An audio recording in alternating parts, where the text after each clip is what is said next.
The message came at 2:14 a.m. Just one line, no punctuation, no hesitation. We should talk. Her name lit up my phone screen like a lie in neon.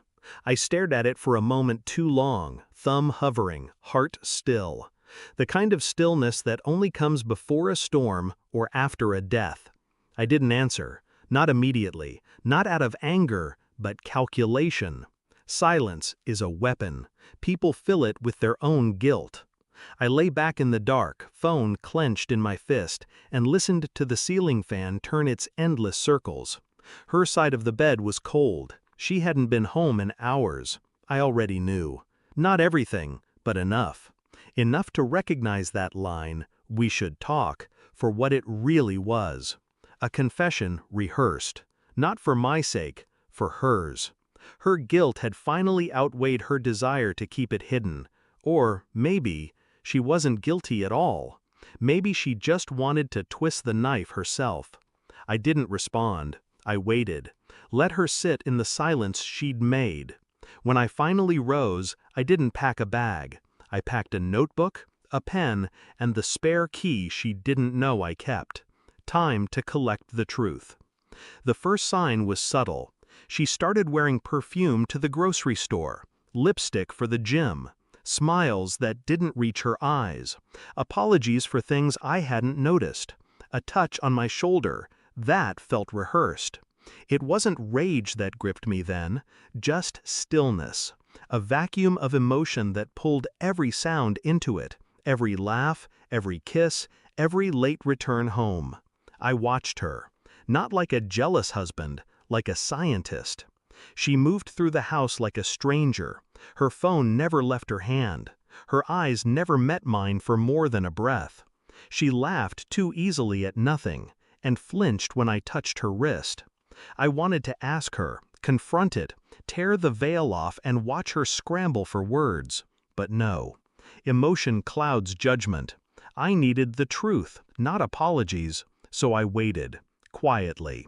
I let her lie. People reveal themselves if you let them.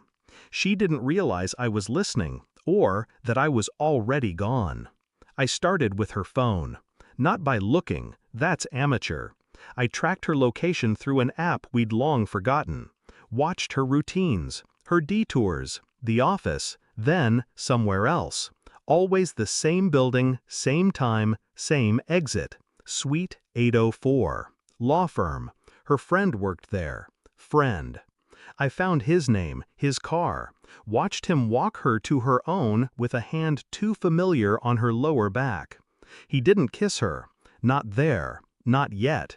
But his eyes lingered. I began to record everything. Every call. Every visit. Every unexplained charge on our joint account. Flowers. Hotels. Dinner for two at places we'd never been together. I didn't need to see them in bed. I didn't need to hear it. I just needed proof. Irrefutable. Cold. I gathered receipts, timestamps, GPS logs, even her voice, leaving a voicemail for him by mistake, calling him darling. She never used that word with me. Didn't matter. Soon, I had everything I needed. Not for confrontation, for precision. I handed her the envelope at breakfast. No words, just slid it across the table between her coffee and phone. She stared at it like it was a bomb. It was. Inside, every detail. Photos, logs, voicemails. Her face lost color. Her fingers trembled. Her mouth opened. I shook my head once. No, I said quietly. She swallowed hard. Tried to speak again. No. Silence stretched between us. She reached for my hand. I stood, walked away. I didn't slam the door. She didn't follow. Not then. That was 2 weeks ago. Now she's outside, in his SUV, wearing his jacket. I recognized the watch on his wrist. It was a gift from me, last Christmas. She didn't look at me. The two men stepped in front of me, hired muscle.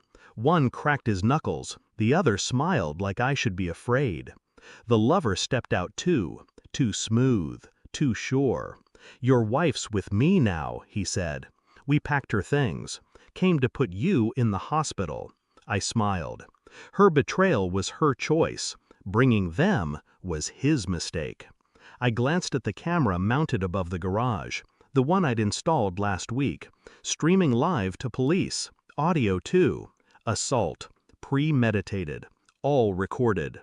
Their mistake wasn't coming here. It was believing I hadn't already won. They're gone now. The police took them. She begged, pleaded, cried. Not for me, for her reputation. Too late.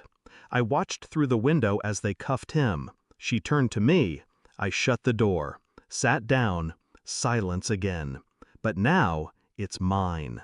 Truth is, I stopped loving her the moment she chose him. I didn't need revenge. I needed clarity. And now I have it. I'm free. She's not.